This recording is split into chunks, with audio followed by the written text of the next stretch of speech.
విశ్వబ్రాహ్మణుల కోసము చిన్న వివరణ. విశ్వకర్మకు 5 కుమారులు. 5 కుమారులు కూడా ఒకే కుటుంబానికి చెందినవారు. ఒకరు కార్పెంటర్ పని అనగా తలుపులు, ద్వారాలు, అలాగే మన ఇంట్లో ఫర్నిచర్, చైర్లు, అలాగే చెక్కతో ఉండేటివన్నీ చేసిన వాళ్ళని కార్పెంటర్ అంటారు. అలాగే రెండో కుమారుడు ఇత్తడి పని అనగా బిందులు, చెంబులు, అలాగే విగ్రహాలు చేసే అతను రెండో కుమారుడు. మూడో కుమారుడు కమ్మరి పని అనగా కొడవళ్ళు, గొడ్డళ్ళు, అలాగే కత్తులు, పారలు ఇవన్నీ చేసిన అతను కమ్మరి పని.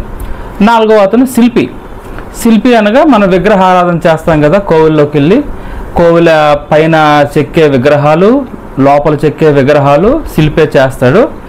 అతను నాలుగో అతను. ఐదో అతను స్వర్ణకారుడు అనగా అందరికీ తెలిసిందే.